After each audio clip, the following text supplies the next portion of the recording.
paprika. Lang. Hindi po, feelings po.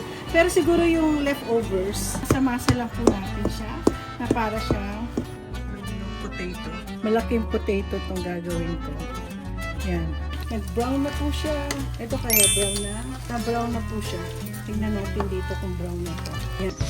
Tell me how the garden grows, Tita Meriton. Teach me right from wrong. Okay. Na yung pineapple upside down na sa nasa oven. So meron pang ilang minutes na lang, mga 35 pa.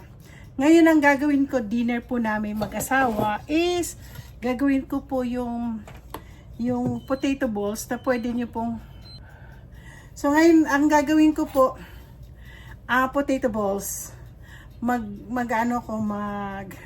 parang pagod na ako magluto. So ito ipipil ko siya, tapos after that i-boil ko siya.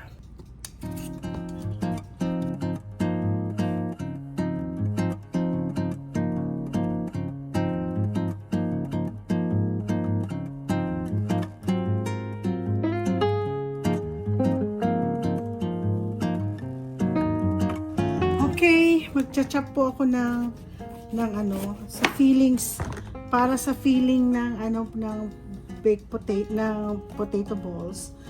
Lalagyan ko po 'yan. This is my only style. Style ko po 'yan na gagawin, pati yung red bell pepper.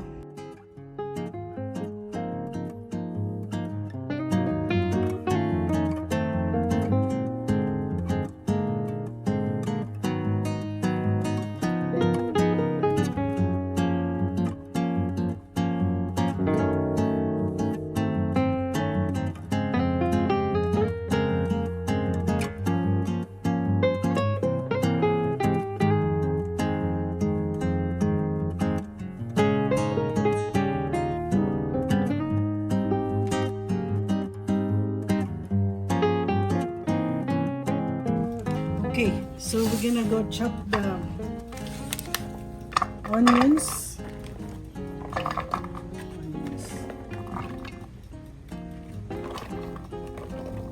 Ayan. Dapat chop to na maliit lang na chop. Okay. Ayan. I just love it. Gusto ko talaga itong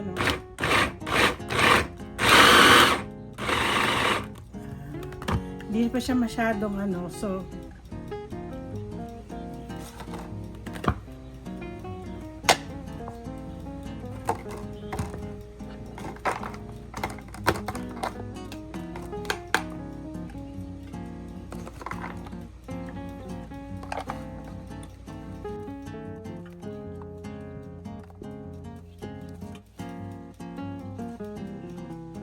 now ito naman red bell pepper. Pero konti lang. Ayoko nang masyadong. Ay! Masyadong malaki ito.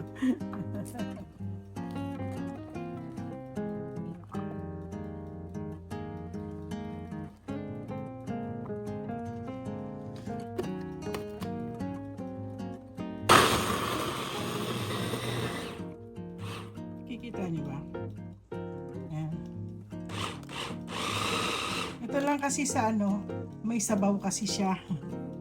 So dito lang kasi sa pag inano mo yung bell pepper, magiging juicy siya. Kaya, yun. Pakalit lang, Okay, it's already, kumukulo. So, we have to put the potato. Pakuluan natin na pakulan. Mga 45 minutes daw. Pero alam mo, yukon to Mabilis lang po ang yukon. Madali lang po siyang lumambot. Okay, ito naman ang tomato.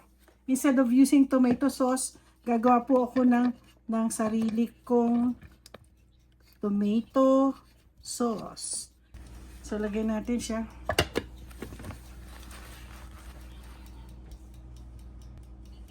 Okay, lagyan natin.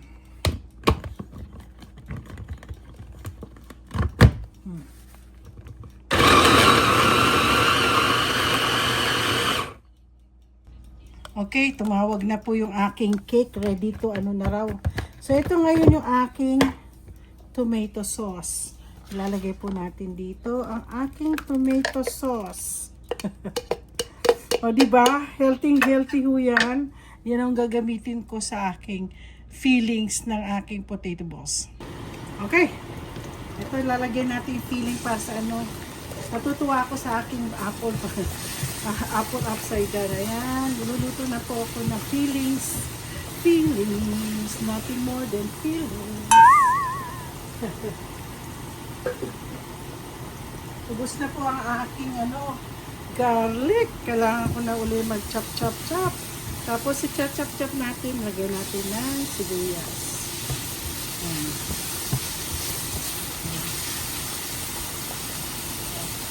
Lagyan natin. Oh, mainit yung aking ano. Ayan. So, at least maganda-ganda na yun ito. Tapos lalagyan po natin ng ating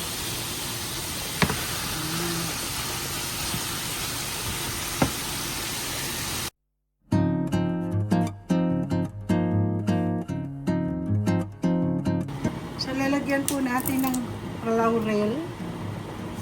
Lalagyan natin po ng seasoning lang. Ay, tingnan ko kung maglalagay po ako ng fajita, ano. Kung masarap ang flavor ng fajita. Ano pa ba? Ay, pepper pala. Huwag niyo kakalimutan ang pepper. Lalagay po tayo ng pepper sa pangpagkain natin. Lagyan natin ng konting ito kasi kosher ginagamit ko. Sauce. Yan, kosher sauce. Lagyan natin po ng paprika. Lagyan natin po ito ng paprika. Tapos ano nga yung isa? Meron po sila. Ito may fajita flavor. Maglalagay tayo fajita flavor. Para maging Latin. Actually, meron po nga silang adobo. Meron pa akong binili adobo. Wala. Tapo lang. Okay. Pagsama-samahin natin lahat ito. Ganyan. Dala-dala lagi aking kutsara. Kasi nga po, lahat po ito gagawin natin medyo palamigin natin lahat ito. Ito pwede na po. Hindi na masyadong chili. Flakes din naman kami. Asawa ko, okay lang siya kumain ng maanghang, pero minsan dalawa lang naman po kami kumakain nito. Yan po ang feeling ng potato balls. Naku, may nakalimutan pa ako. Ang green and red bell pepper. Lalagyan po natin kasi para masarap po ang lasa niya. Nakalimutan ko, sabi ko, bakit parang may kulang? Oho. Yan. Lagyan natin ng green red bell pepper. Parang gusto ko pang dagdagan. Para masarap. Ay, lagay ko na lang kaya lahat. Lagay na po natin lahat. Kasi ayoko na maglagay. Marami pa kasi ako, lalo na yung may nakalimutan tayo. Yung aking tomato sauce. Diba? May tomato sauce ako. Ano ba yan? Pinalimutan kaya. Sabi ko parang may kulang sa aking feelings. O yan. Uy, ang sarap. Ang sarap na po ng amoy. Ang sarap. Pwede na rin po kasi siyang ulam. Oho. Nakalimutan ko talaga yung kamatis. For sure, siguro nakita ninyong nag-ano ko ng kamatis. Magdadagdag pa tayo ng kamatis. Ito po yung aking tomato sauce. Ayan. Pasensya na po. Sabi ko parang may kulang. Ayan. Tapos pakita ko. Ayan. Patutuyuin natin ito. Dapat matuyong siya. Ay, sarap na kumain ng kanin with this. Kaya lang, hindi po, feelings po. Pero siguro yung leftovers, gawin natin ano. Kaya lang, patutuyuin ko na lang yan.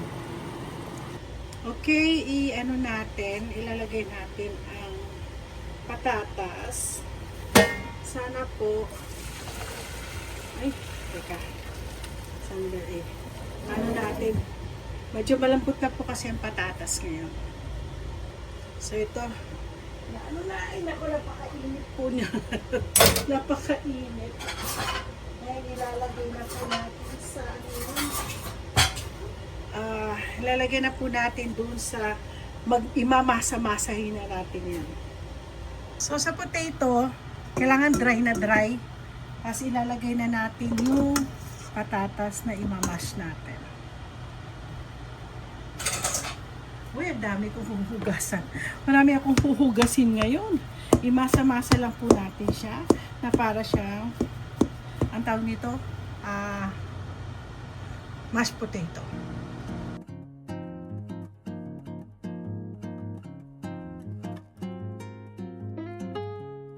So, ito po, ano natin muna ng palamigin po natin.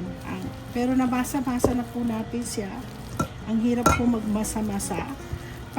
Palalamigin natin bago natin lagay yung itlog at saka yung flour. Tapos, ipe-prepare ko na rin yung itlog na, tapos pipirituhin natin to. Okay, this is already cold. Medyo mainit. Lagyan natin ng tubig, ng 2 eggs, and then we'll put flour. So, lalagay natin ilang cups to? Hindi ko makita. Lagyan natin ng half cup to. Yan. So, we're gonna put some pepper. Tapos, lalagyan po natin ito ng salt. Konti lang, ayoko maalat yung So, mimix po natin tong potato. Gagawa tayo ng balls. Meron tayong ginagawang, kailangan maging yan. Yan. Natin.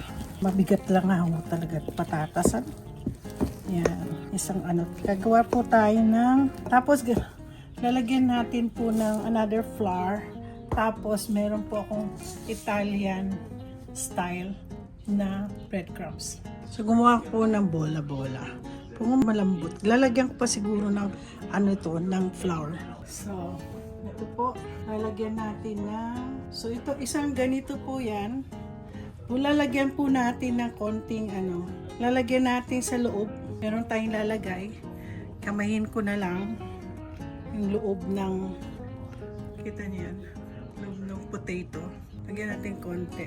Mukhang malaking potato tong gagawin ko. Yan. Igaganyan natin siya malambot. So, ilalagay natin ng ganyan. Okay? Tapos ilalagay natin sa itlog, maging ganito, para kinamay-kamay na at nilagay po siya. Ayan. Ayun. Ito po yung ating potato balls na ipiprito po natin mamaya. Hindi ko na ho ipapakita, at least napakita ko na sa inyo paano gumawa. Kasi medyo matatagalan po ako ng paggagawa ng potato balls. Ayan. Okay guys, nakagawa ako 2, 4, 6, 7 lang. At saka kakatawa, may malaki, may maliit. Ang hirap. Ang hirap pala maggawa ng potato balls. Pero masarap siyang kainin. Okay guys, mainit na siya. Pwede natin iprito na ang ating, kaya natatakot po kasi ilagay ang ating, yan. Alam niyo po, yung una, maliit. Ngayon, medyo, yung iba naman, may malalaki na. Ayan. Ito, gaya nito, malaki na rin po siya na ilalagay nating bola. Hindi po siya naging bola. Tapos yung isa dito, napakalaki po. Grabe, wala po siyang hindi po wag niyo kong gagayahin to. Nasa inyo yun, ulam lang po namin tong gagawin namin, pagkain po namin. So lalagay po natin dyan. Tapos ito isa, yan. Potato balls. Mayroong loob. Pwede kung potato balls, lagyan nyo ng cheese. Oo. Yung mga ano dyan sa Philippines, may mga nagluluto ng ganito. Ang nilalagay po nila cheese ang loob. Ako naman nilagay ko ng karne. O yan. Nakakatuwa, ano? Tutuwa ako. Okay. I-ano ko niya, lilipat ko to. Yan. At tayo po ay magpiprito. Isang malaki. Ayan. Ayan. Medyo malaki. Kailangan i-brown natin yan. So, brown pa siya. Brown na ba to? Hindi. Medyo brown na ito nasa baba. Yan. Tingnan natin. Brown na siya. Yan. Tingnan natin kung brown na rin to. Isa. Dahan-dahan lang. Yan. Nag-brown na po siya. Ito kaya brown na? Na-brown na po siya. Tingnan natin dito kung brown na ito. Yan. Brown na siya. Ito. Ay, brown na po siya. Parang hindi po siya bola-bola. Ito na po. Brown na po siya. Gusto ko yung brown na brown siya. Crispy. Oo. Ayan, sarap-sarap.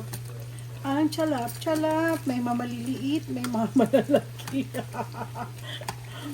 Siguro sa akin maliit, bigay ko malaki sa asawa ko. No? Okay guys, natapos ko na po ang aking baked potato at ang aking apple upside down. Ito po yung dinner namin mag-asawa. So maggagawa na po ako ng dinner namin. Okay guys, kukuha na tayo na sa slice ako dito na merong apple, pineapple. Yan. Yun ang ibibigay natin kay Sweetie Pie. Tingnan niyo po yung aking, yan.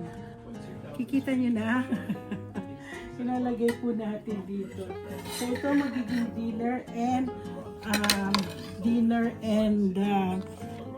dinner namin with dessert. O, di ba? Ayan. Ito po yung nandito po yung pineapple. Ayan po. Yay! Sandali lang po. Okay, Sweetie Pie. What can you say about the potato balls? Barely had time to taste it. You're tasting it. Are you gonna eat it? Yeah. Is it good? Mm-hmm. Number one na critic talaga itong asawa ko. Are you happy with your dinner today? Yes. Oh, okay. Thank you. Okay guys, ang dinner namin today, narinig niyo ang asawa ko, is a baked potatoes. Ay, potato balls, I mean. Tapos, ang dessert namin ay pineapple upside down. So, yan. Titikman po natin kung masarap ang aking ginawa. Masarap sana kung meron yung, may pangalan dun sa, para sa mga, kasi this is a Cuban dish yung mayroong laman na, may laman. Pwede rin po gawin yung cheese. Malinamnam. Oh, masarap po siya. Kaya lang po, ang laki po ng naprito ko. Nagmadali po kasi ako. Ito malit lang. Masarap.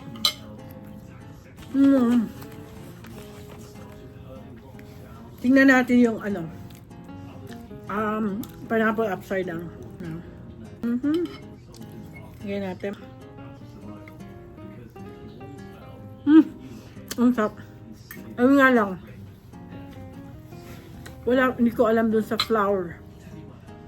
Yung mixed flour, for sure. May malaki din ako. At least nabawasan. So, next time gagawa po ko, promise. All purpose talaga na.